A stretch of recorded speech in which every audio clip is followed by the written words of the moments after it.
Part 2। यह कहकर हम दोनों प्रोजेक्ट बनाने लग गए। आज जब स्नेहा आई तो कुछ बदली बदली सी लग रही थी। आते ही ना तो उसने जोर से आवाज लगाकर डराया और ना ही हंसी।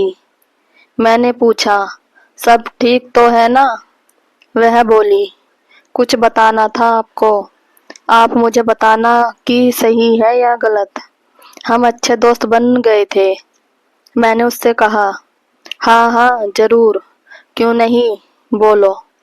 उसने एक गहरी सांस लेते हुए कहा, मुझे किसी से प्यार हो गया है।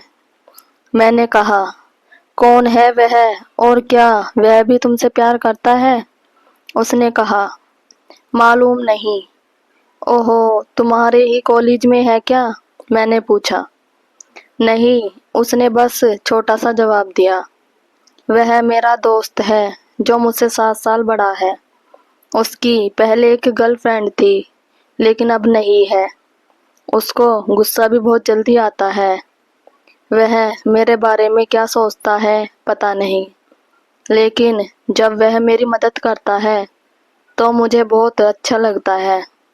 उसका नाम, यह कहकर वह रुक गई। उसका नाम, स्नेहा ने मेरी आंखों में देखते हुए कहा।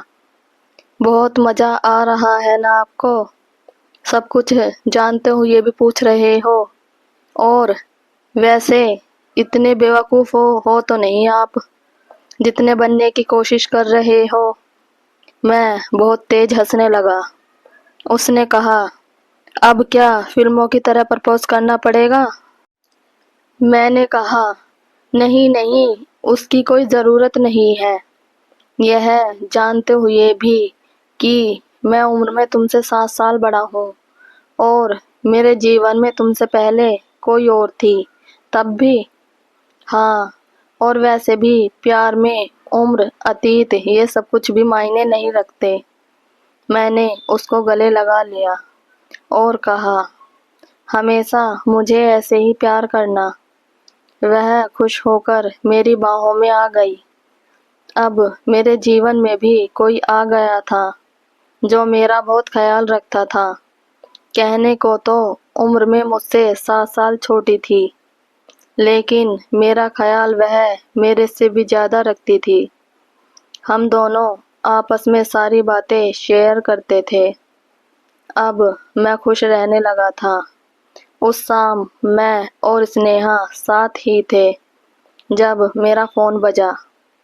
फोन पर दूसरी तरफ से एक बहुत धीमी लेकिन किसी के रोने की आवाज ने मुझे अंदर तक हिला दिया। वह कोई और नहीं बल्कि आरती थी। वह आरती जिसको मैं अपना अतीत समझकर भुला चुका था, या फिर स्नेहा के प्यार के आगे उसको भूलने की कोशिश कर रहा था। हेलो, कौन? मैं आरती बोल रही हूँ पुनीत, आरती ने कहा।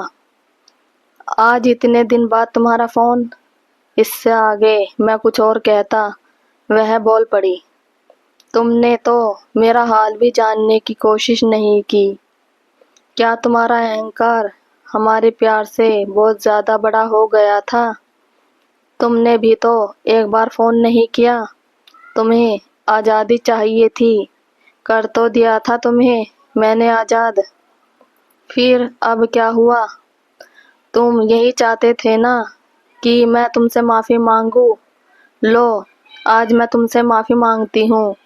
लौट आओ पुनीत मेरे लिए। मुझे अपनी गलती का एहसास हो गया है। मैं बस उसकी बातों को सुने जा रहा था, बिना कुछ कहे, और स्नेहा उतनी ही बेचैनी से मुझे देखे जा रही थी। मुझे तुमसे मिलना है, आरती ने कहा। और बस इतना कहकर आरती ने तुरंत फोन काट दिया। क्या हुआ? किसका फोन था? स्नेहा ने फोन कट होते ही पूछा। कुछ देर के लिए तो मुझे कुछ भी समझ नहीं आ रहा था। स्नेहा के दोबारा पूछने पर मैंने धीमी आवाज में कहा, आरती का फोन था। ओहो, तुम्हारी गर्लफ्रेंड का? स्नेहा ने कहा। मैंने स्नेहा से अब तक कुछ छिपाया नहीं था और अब भी मैं उससे कुछ छिपाना नहीं चाहता था। मैंने सब कुछ उसको सच सच बता दिया। सारी बात सुनने के बाद स्नेहा ने कहा, मुझे लगता है आपको एक बार आरती से जरूर मिलना चाहिए। आखिर पता तो करना चाहिए कि अब वह क्या चाहती है। यह जानते हुए भी कि वह मेरा पहला प्यार थी, स्नेहा ने मुझे उससे मिलकर आने की इजाज़त और सलाह दी। अगले दिन मैं आरती से मिला और आरती ने मुझे देखकर कहा, तुम बिल्कुल नहीं बदले, अब भी ऐसे ही लग रहे हो जैसे कॉलेज में लगा करते थे।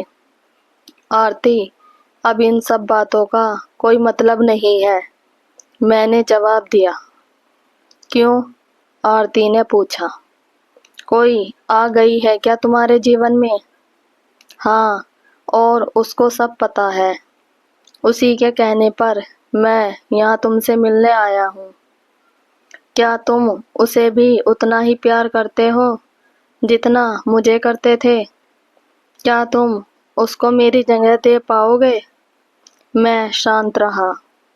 मैंने धीरे से कहा, हाँ, वह मुझे बहुत प्यार करती है। ओहो, तो इसलिए तुम मुझसे दूर जाना चाहते हो? मुझसे ज्यादा खूबसूरत है क्या वह? आरती, मैं गुस्से में वहां से उठकर चल दिया। मुझे लग रहा था कि अब वह वापस क्यों आई। अब तो सब ठीक होने जा रहा था। उस रात मुझे नींद नहीं आई।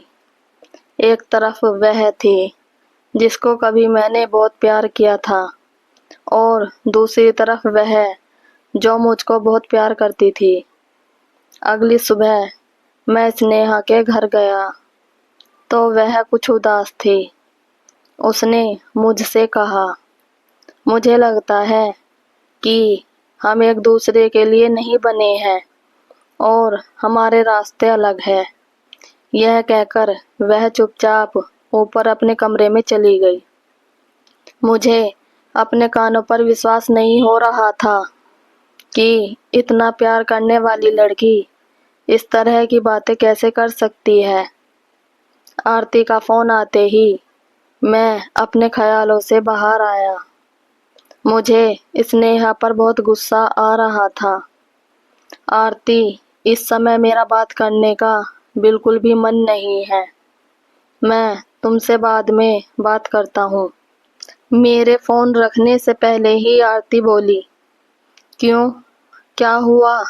आरती, मैं स्नेहा को लेकर पहले से ही बहुत परेशान हूँ।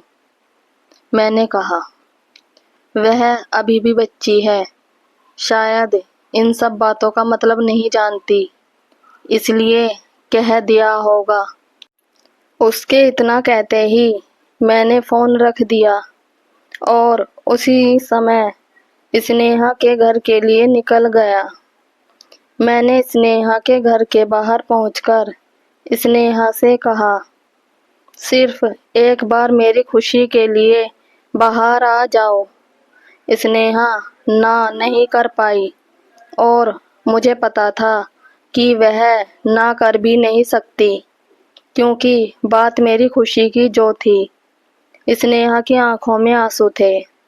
मैंने स्नेहा को गले लगा लिया और कहा, पगली, मेरे लिए इतना बड़ा बलिदान करने जा रही थी? स्नेहा ने चौंक कर मेरी तरफ देखा। तुम मुझसे झूठ बोलने की कोशिश भी नहीं कर सकती। अब यह तो बताओ कि आरती ने क्या कहा तुमसे मिलकर? स्नेहा ने रोते हुए कहा। आरती ने कहा कि अगर मैं तुमसे प्यार करती हूँ और तुम्हारी खुशी चाहती हूँ तो मैं तुमसे कभी ना मिलूं, क्योंकि तुम्हारी खुशी उसी के साथ है। यह कहकर स्नेहा फूट फूट कर रोने लगी। मैंने उसका हाथ अपने हाथ में लेते हुए कहा, ओहो, मेरा बच्चा मेरे लिए इतना बड़ा बलिदान करना चाहता था। इतना प्यार करती हो तुम मुझसे उसने एक छोटे बच्चे की तरह कहा। इससे भी ज्यादा। मैंने उसको हंसाने की कोशिश करते हुए कहा। कितना ज्यादा? वह मुस्कुरा दी। लेकिन तुम्हें कैसे पता चला कि वह मुझसे मिली? क्या उसने तुम्हें बताया? नहीं, मैंने कहा। फिर? स्नेहा ने पूछा। मैंने जोर से हंसते हुए कहा। उसने तुम्हें बच्ची बोला, इसलिए। इतने में ही मेरा फोन दोबारा बजा। वह आरती का फोन था। मैंने अपने फोन को काटकर मोबाइल स्विच ऑफ कर दिया और स्नेहा को गले लगा लिया।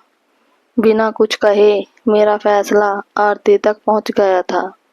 अगर आपको हमारी ये कहानी अच्छी लगी हो तो प्लीज़ लाइक, कमेंट और सब्सक्राइब जरूर कीजिएगा।